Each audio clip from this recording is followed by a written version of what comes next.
we're continuing our series talking about Skeleton Crew. Tonight we're going to be reviewing episode 7 entitled We're Going to Be in So Much Trouble.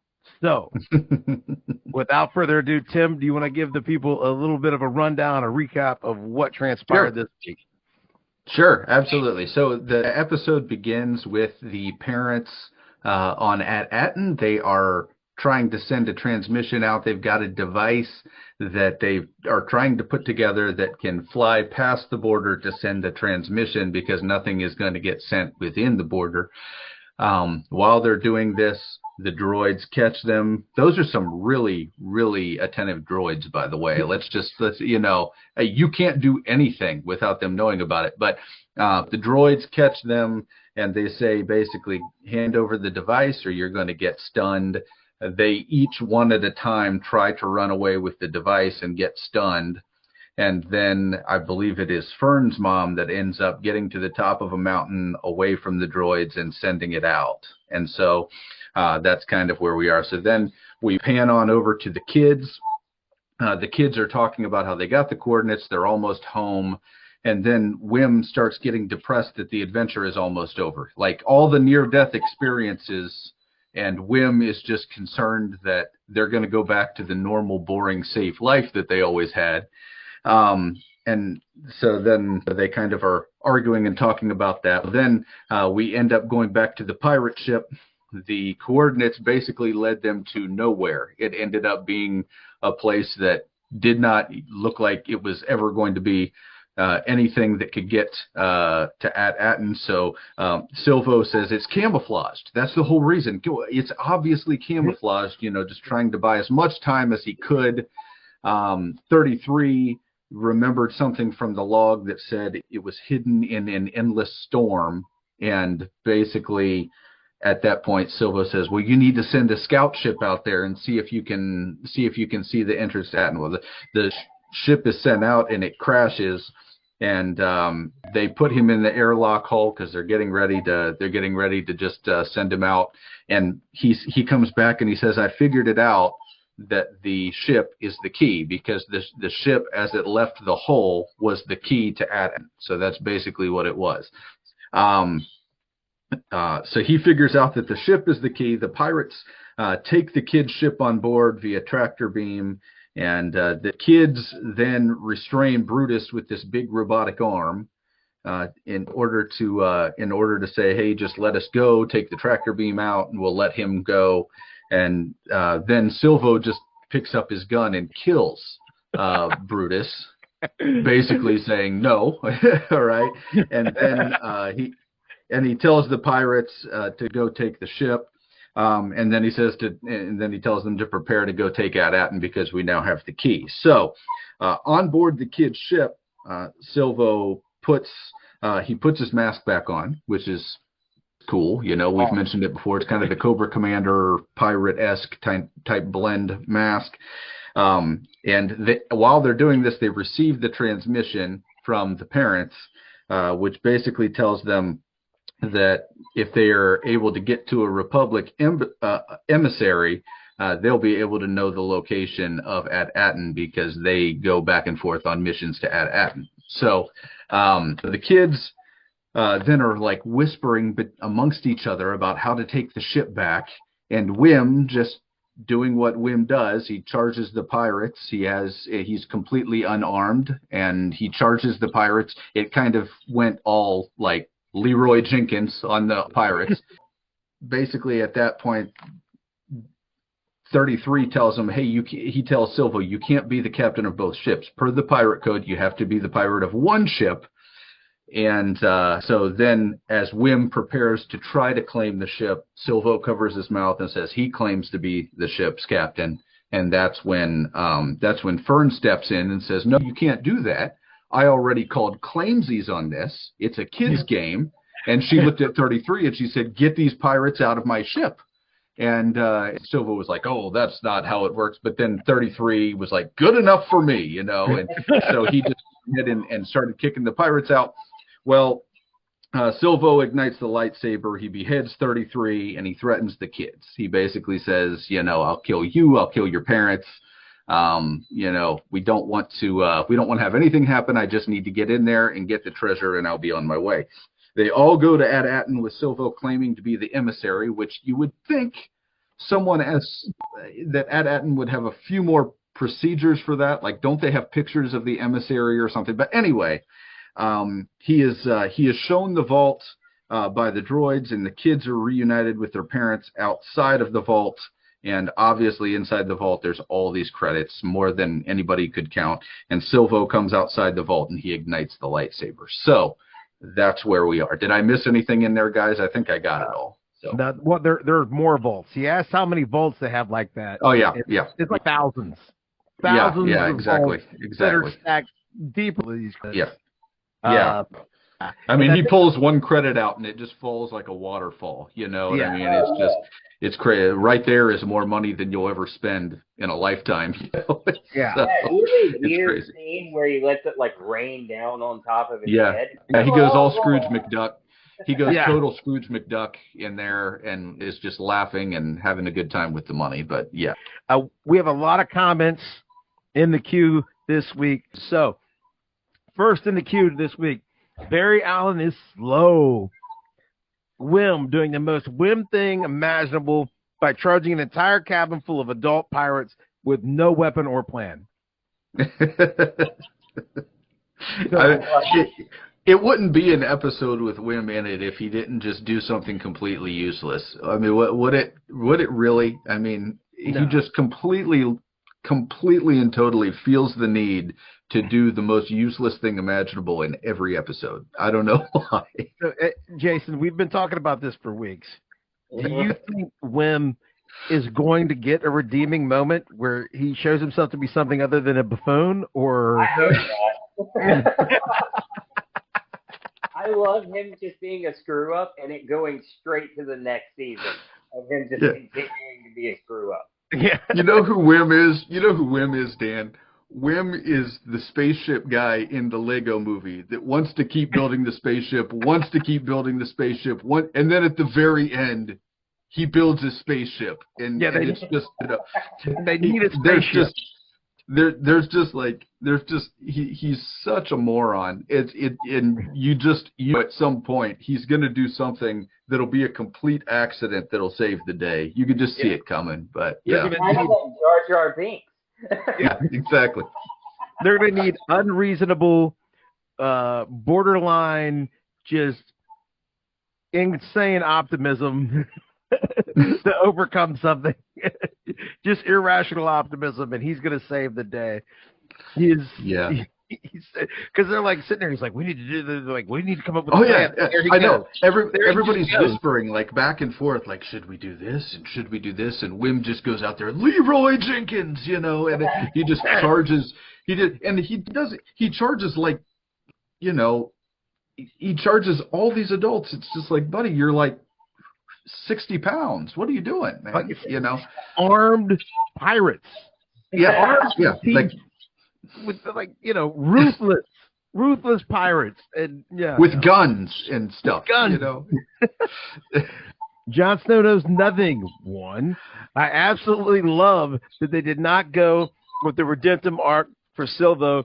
Keeping him as a selfish scumbag makes the story so much better. So, I have a theory about that. Okay. I think what pushed him over the edge was that recording of the parents. I think that's where he became untethered from any. I think that upset him that people were out there looking for these kids. I think that he was a survivor of Anakin Skywalker. I think he was a youngling survivor. Yeah. Mm-hmm. He seems to have strong feelings about family and abandonment. He may have even been a youngling that was kind of still attached to his family. And has a certain amount of feelings about being like handed over, that kind of thing. I just want to say right now, I want to claim Jadon Nawood, Captain Silvo, Crimson Jack, whatever he wants to call himself, the greatest Star Wars character since Han Solo. That was the most ruthless, just gangster move in all of Star Wars since Han shot Greedo first. Yeah. Like, for all you younglings out there, I need you to understand, Greedo never got a shot off. There was no shot from Greedo. Didn't happen. Shot him from under the table. I don't even see it that way when I watch it now. I don't even see it the new way. I see it the old way every time. So this is canon. See, so canonically, Jod is now the most badass character ever in Star Wars because it has at least a tweak of maybe being good because he's the only one allowing to be ruthless. So, I'm going to jump down to the bottom. We got a new comment in here. Bonebridger, wish I could make it tonight, listening while taking care of the baby. Thanks for weighing in, Bonebridger. You take care of that baby, and you need to start going towards that decaf. Just a little bit on the coffee for the baby. We talked about that. Start portioning the ice cream at dinner less, and a little bit. Don't go cold turkey. But first, you half and half of the decaf, a quarter decaf, 3/4 decaf, and before you got him on full decaf coffee, and he'll sleep through the night. Oh, Bo Bridger's got some more comments. More coffee. I guess the decaf isn't working. More, okay. Yeah, that's the thing. You switch to the decaf, he just drinks more, and then there's the urinating too that happens because you're drinking the more coffee. So this portion of Nerd Champs has been brought to you by Folgers. Drinking the last drop. Hold on there. Let's keep going. Barry Allen is slow. I love Fern using the claimsies from episode 1 as a loophole to the pirate code. Yeah. Well, and that's what's really, it took me a minute to actually figure that one out, like why that would even matter. And then I was just like, oh yeah, she did. When Wim and her were arguing over whose it was, she did make claimsies on that first episode. And so it took me a while to figure out that's what she was saying. And it is great because the pirates are overgrown children. Yeah. Those are the rules. What are we going to do? Yeah, that's the code. They are arrested adolescents. So the fact that claimsies is close enough to the pirate code is pretty fun. Let's see. And then we've got Jon Snow Knows Nothing 1. I've been trying to think for weeks of who Brutus reminds me of, but this week it finally clicked. Goldar from the Power Rangers. Anyways, R.I.P. Wolfman. That's a good comp. The effects are almost dead on for Goldar from the Power Rangers. That is a very good comp. Yes. Now, you see, I'm aging out now. Like you guys are the older millennials. I am Gen X, and to me, Power Rangers was just like generic Voltron because I'm older than you guys. Yeah. I'm like, what is this generic live action Voltron with all the overdubs? If you just put a bunch of gold armor on Brutus, that's pretty much what Goldar looked like in the show. So there you go. Yeah. R.I.P. to our friend Jonathan's favorite new Star Wars character, our favorite Star Wars character in all of ever, Brutus. But Brutus was, again, Brutus led to Jod Nanawe or Crimson Jack, whatever you want to call him, being, I'm going to learn all the names because he is my new favorite Star Wars character because he is absolutely ruthless. He murked that guy like it was nothing. Like he just, it didn't matter. He's no honor. He's totally stuck in that claw grip. He don't care. Okay, Jon Snow Does Nothing 1. 33 seems to be the thing that refuses to die. Even now with his head separate from his body, I don't believe it. Yeah, I don't believe it either. He's got shot in the head how many times and he's still alive? I mean, I don't believe it either. Yeah, that's for sure. What do you? I think he's gone. I mean, you got to have some stakes. I think I don't think 33 is gone. I just don't. I think that head gets wired up and talks some more. I mean, that has been established that was Rebels. I think that they had the battle droid, not one of the Roger Rogers, but the general battle droid that had all the battle plans because they, powered his head back up. So, I mean, the brain is up there in the head, and he's separated it clean. Now, he's not going to be throwing anybody off of a ship anymore. No. Mm-hmm. Now, he might be gone, though, because we have been surprised when you look through the merch, there is no SM-33 merch. He is not one of the minifigs on the Onyx Cinder Lego set. There's no toys of SM-33. There's nothing. I mean, Brutus got an action figure, and SM-33 didn't. So I don't know. Yeah, it's So let's see. Bone Bridger. Yeah, that was a gangsta move. See, Bone Bridger, Crimson Jack is super cool. He just picks it up and just kaboom. I want him to get all of that gold. I do. I want him to be just with his pants full of gold and his pockets. It's so goofy. Figure out more ways to carry more of that gold. You could just see him doing the same thing to the Atten droids that he tried to do the spa. He's like, yeah, I'm ready to check out. I'm just, I'm ready to go. I will say this. I might be in the minority. I don't want Jude Law to turn face. I love him being. I don't either.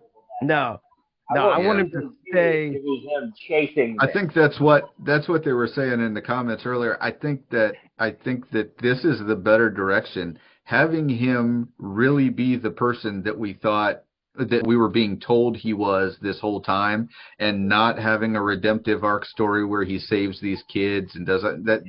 This is actually a better direction story-wise, and it's different than what they did in the Acolyte. I think in the Acolyte, they didn't just have they had changes just for the sake of changes. It was really confusing. It was trying to figure out why they even changed face, because it didn't even make sense. They were just trying to keep you guessing until the very end. But this is a situation where it's not, it's pretty clear. I think this is what they're going to do. They're going to keep him this way. He was the scumbag. He was the bad guy. He was a duplicitous guy. And so now we're going to have to find a way to overcome him with the lightsaber. So I'm interested in next week. That's for sure. This kids show has found a way more interesting way to explore moral ambiguity in the gray area than the Acolyte ever did, because John Nanawa, he is not all bad. You know what I'm saying? Like when he's threatening the kids to disembowel the parents, and I'm just going to murder them, chop them to pieces, and all that. Yeah, he's not really going to do that. I mean, you could tell, like, he's just putting on a front. Push comes to shove, he might think about doing it, but he's not looking forward to having to do something like that. He doesn't. But he is a shifty con man. You know what I'm saying? Yeah. So it's just a way. And he's not a shifty con man with a heart of gold. He's a greedy, shifty con man. He's not going to learn the error of his ways. And we just learned that not only is he just a shifty con man, he is ruthless. I mean, he is ruthless, and he will kill people. And I think that's, that, like you made the Han Solo comparison. The difference is it became very clear at one point that Han was actually going to have a redemptive arc. This, I actually think a redemptive arc would actually kind of like ruin the story. Yeah. But that's just where I'm. I want season 2 to be him chasing those kids as they try to find the actual supervisor, because I think that's going to be the big twist. Is they're going to go try to find whoever the supervisor is. Yeah, and that's one of the things. I don't know. I think people could be complex. I think you could be ruthless and even fight on the side of good. So, like, I would like to think, even though the special editions have erased it, even the Han Solo at the end of Return of the Jedi, who's now friends with the last Jedi left in the galaxy and about to shack up with Leia, that Han Solo, I would like to believe, would still shoot someone under the table if it was him or the other guy, with no warning, because that's just how you get things done, I 1,000% agree. Yeah. Now, whoever that guy from the sequel trilogy was, he probably wouldn't shoot anybody for any reason ever. Exactly. Okay. Barry Allen is slow. Wouldn't a planet as security conscious as Atten have more verification required for Republic emissary than hey guys, I'm a Republic emissary. Yeah, that's probably the one thing that I just couldn't look past in this episode is you would think these droids that are upset that you're setting off this transmitter in the middle of the woods would be like, okay, well, can we see some identification or something? You know what I mean? Or okay, do you so and so over at the emissary? I mean, Yeah, it just is weird that they didn't check anything. They just took his word for it completely. I thought that was a little odd as well. I think the theory that we've been batting around for a few weeks, a lot of things in this episode lead me to think that it is correct that this planet has been abandoned for a very long time. There is no supervisor, and the whole thing is just kind of running on autopilot. Yeah. Yeah, that's why all that gold is because they're just what they do is they make gold. Like And we did hear the supervisor's voice this time. That was a new thing. We did get to hear the supervisor's voice this time, but what I would like still kind of err on the side of it's some kind of artificial intelligence type thing. It's not a person.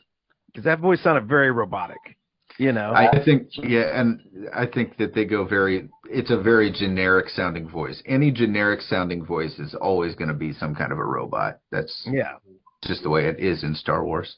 And you could tell there's a big announcement, like planet-wide announcement, as the ship's coming in. Oh, the emissary is coming. Everybody return to your homes and clear the path for the emissary. And you could tell, I mean, it's been a long time because they believe that Republic emissaries still exist. The kids' parents are telling them to go find this Republic official. They'll be able to get them into the planet. The parents still clearly believe that the old Republic is a thing and in charge of the galaxy.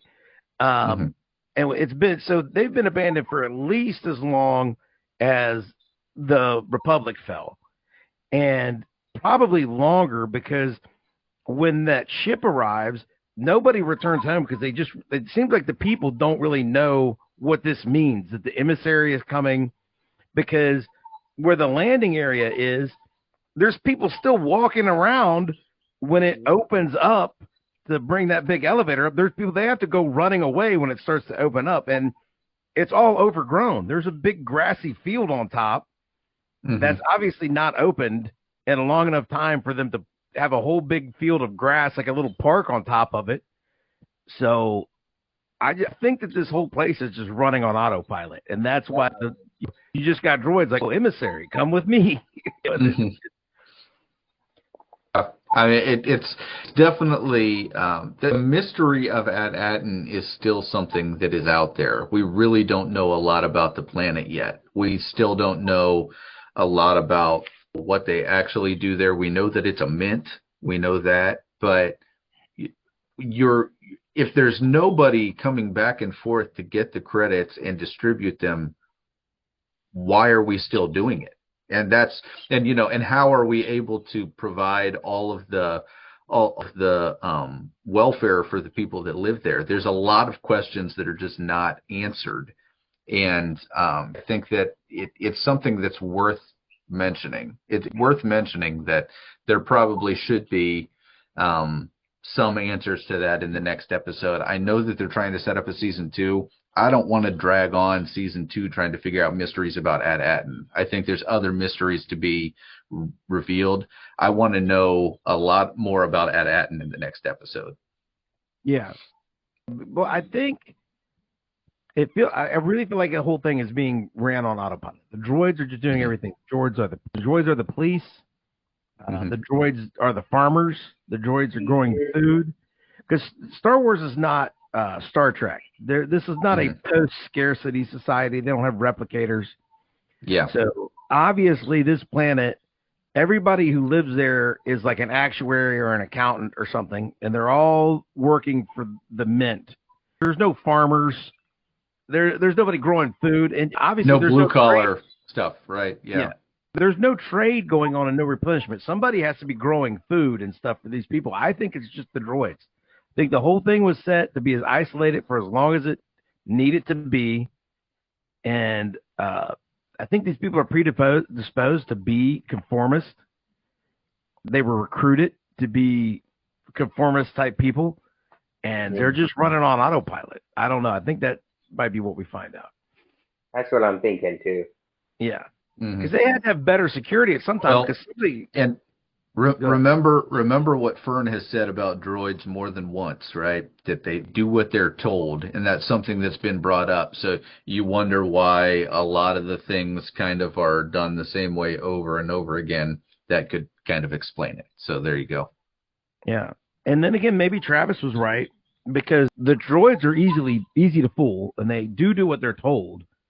So maybe it's what's his name, Captain Tack Renaud. Maybe he is the supervisor, and he just walked up to some droids and was like, "I'm the supervisor, and all of this is mine now." Yeah, keep all the people in line, and he's just sitting there telling the droids what to tell people, and he's still there or something. I don't know. Yeah. I kind of hope not, because then you have the whole how did the legend get started, and I don't know if I want him to be over at the. Yeah. The Lost Captain is kind of a better adventure story. One thing that Star Wars has lacked for a long time is questions that aren't answered.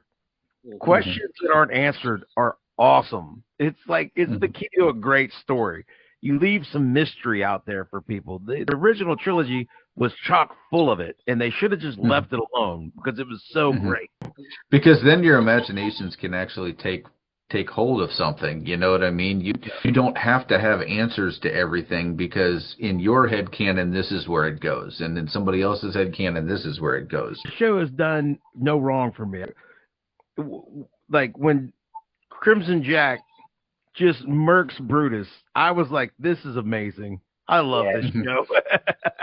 I gasped. I was like, oh. And I think that's something else that this show that Star Wars in general has been missing, is the ruthless kill. You know what I mean? We've not seen that in a long time. I know that they tried a little bit of that with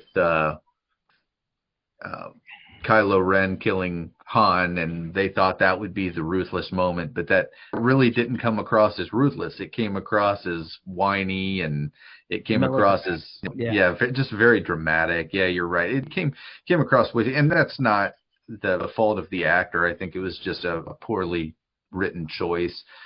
But they really haven't had that kind of thing in Star Wars lately, and I do think they tried it in The Acolyte. I think that they thought it was going to be a lot more adult Star Wars with a lot more killing and violent and ruthlessness, and in all seriousness, a lot of what they did just didn't make sense, and so I didn't really care for it as much as this is very calculated. And it feels like it was right on the moment for that character. And I just got to give Jude Law credit, man. He is acting this part great. I think that after watching the abysmal acting in The Acolyte, I am just glad to see an actor that is actually doing things in Star Wars. It is a breath of fresh air to have a real actor in the franchise that I love, bringing a character to life, whether you love him or hate him. He's bringing that character to life,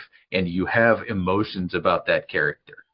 All right, you might hate him, you might love him, but you have emotions about that character. That's something that's completely different than what we have seen from Disney Star Wars so far. So, I got to give credit. He's doing a great job. He's conflicted. You can see that he is ruthless, but he's also conflicted. I mean, you can see it in the performance. He does have some level of affection for these kids. He is annoyed at them at times, but like it's all there. You can see that he's had trouble in his past. It's all, we're not just reading, it's in the performance. It's there for you to see, as opposed to, the lead in the last show, which had the emotional range of Darth Vader here. Angry, happy, sad. That was the emotional range of the lead in the last show.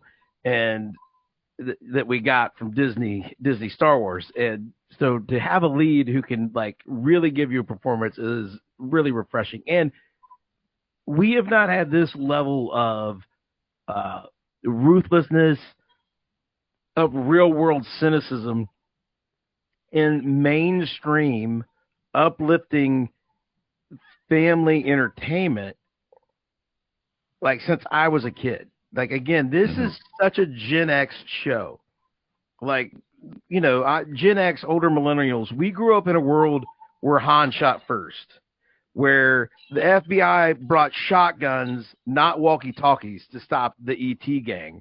You know, we grew up watching, you know, Rambo, First Blood Part 2, and Commando, and our parents didn't worry that it was going to warp us. We were inundated with a certain level of real-world ruthlessness that even in broad entertainment was just genuinely accepted as like, oh, you know, let's flutter around the children. But when we were kids, Charlie Daniels was still saying son of a bitch.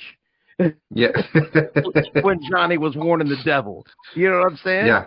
You know, we were well into our 20s. How many of us, Dan, watched the wonderful masterpiece starring Elizabeth Shue called Adventures in Babysitting, thinking we were going to get a lame babysitting movie, right? Yeah. That's what Gen X kids grew up on, okay? We turned on movies like that, we were like, oh, I don't know if Mom knows what this movie's about, kind of thing. So that's what we grew up on. And that's what this show was written for. It was written for people like us that, you know, because that's who these kids are. You know what I mean? These kids are those kids. Yeah. You show up on the pirate planet, there's people that are stoned, people that are drunk, there's a brothel on the pirate planet. You know what I'm saying? The ruthless pirate just murks the other pilot while he's like totally bound and he doesn't care. This is high adventure. Like in high adventure, there should be some degree. The realism brings the stakes.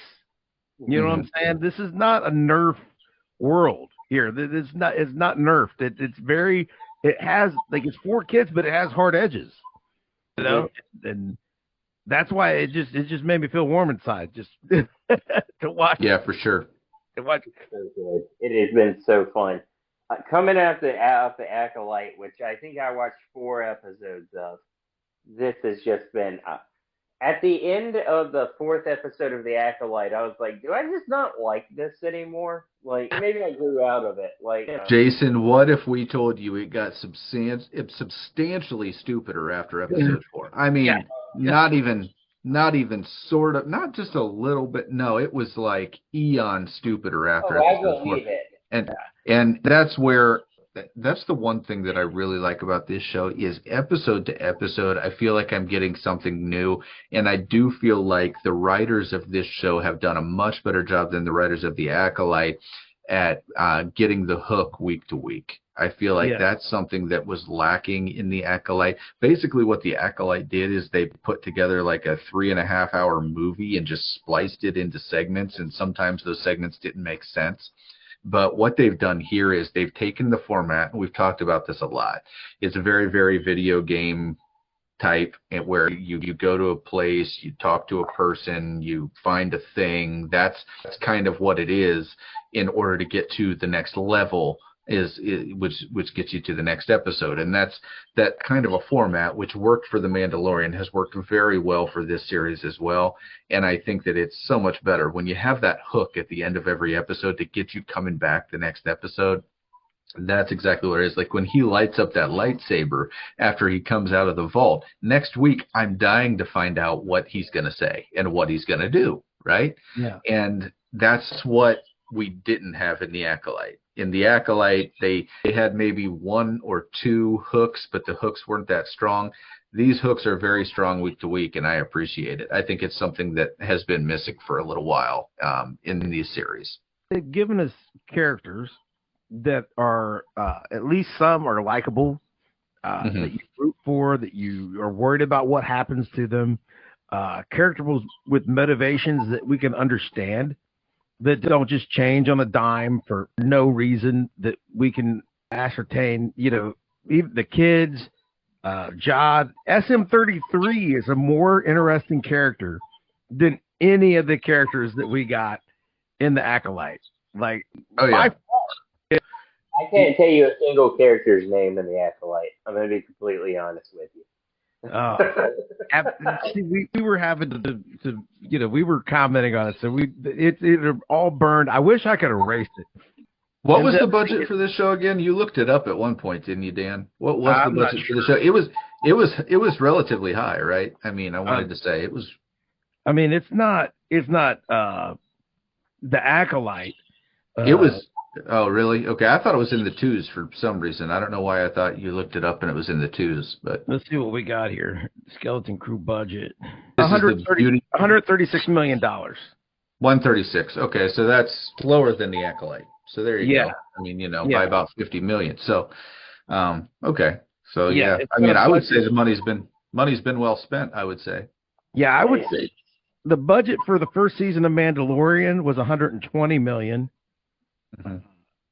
So adjusted for inflation, I would say that this is less expensive than Mando season 1. Mm-hmm. Because and you got to remember, you got to go per episode. Some of those seasons had less episodes, and some of them had more episodes, and all that kind of stuff. So going per episode, generally, what they've done on Star Wars is right around 15 million an episode. And I think that this one is going to come in under that. Then, so yeah, this will be. And I don't know, but the viewership is still not good, is it? It's still. I don't think it's managed to crack the Nielsen top 10 for any episodes. I just feel like, I don't know, if it doesn't find an audience, if people don't watch it, it's not because of this show. Yeah. It's because it's coming on the heels of The Acolyte, the worst Star Wars product ever made.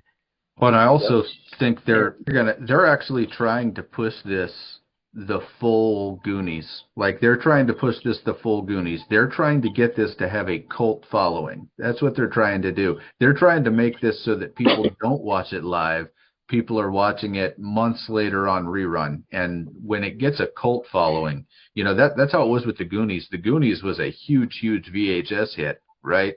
Yeah. But, it's one of those that, if you build that and then you kind of push your merchandising and you push your advertising for season 2, you might be onto something. I think because everything was such a question mark, they really scaled back the promotion on this one, and that really, really hurt them. I think if they had pushed this a lot better, I think that they would have ended up with a lot more of an audience. But I don't know. We did have a major revelation this week, and I just now remembered. Oh, we missed it on the recap. In the message to the kids, Neil's dad. Neil has a dad. Yes, that's right, and he has tusks. Yeah. He cannot be bothered. He cannot be bothered to meet the other parents in the woods and try to get the message into space. But he can show up to help record the message. So. He is a very important accountant, data analyst person somewhere that never takes any time off, apparently. Yeah. Right? So we have to know that the whole reason we don't see his dad in anything is because it's entirely budgetary. Two full-grown blue elephants cost a lot more than one full-grown blue elephant in a scene. You gotta think about the bottom line. Yeah. I mean, Dan, the difference between 133 million and 135 million, I mean, that's just ridiculous. Yeah. One elephant per scene, except for the scene with all the child elephants watching the clip from the holiday special.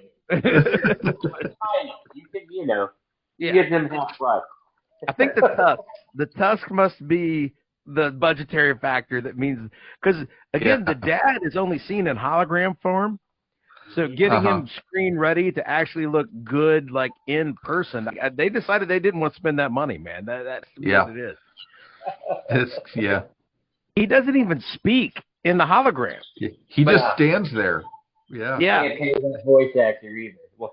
Yeah. Yeah, they didn't even want to read. They didn't one even want line. to pay Bert from accounting just to come in here and do his voice. So it's just like Yeah. it doesn't take a voice actor to just read a role. I mean, Yeah, just one or two lines. Neil, we miss you. Something, yeah. Nope.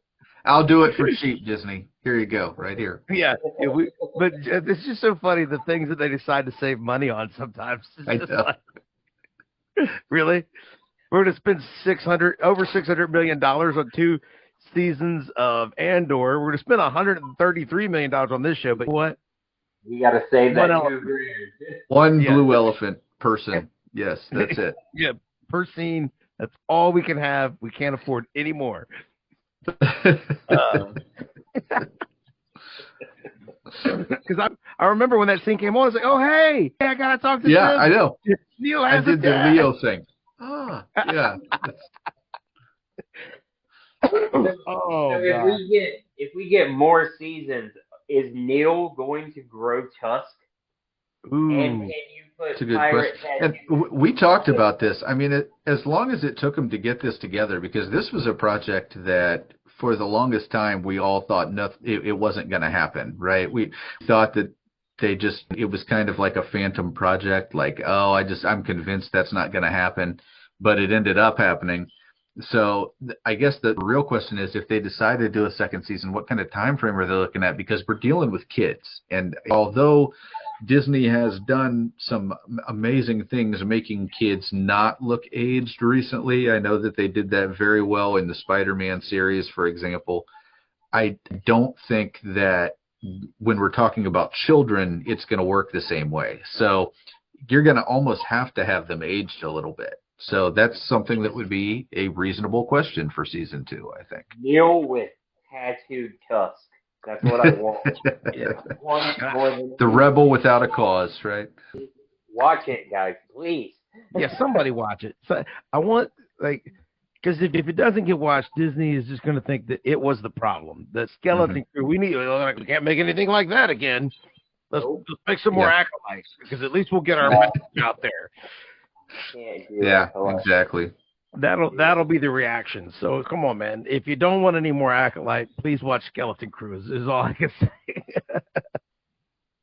Jason, where all can they find you? You can find me at Jason Galt 413 on Instagram. I found that out today. I should say Jason G413. Oops. So shout out to Jason G413, which was my old Instagram account, which got hacked by a very nice Russian man. So give him follows too, I guess. Yeah.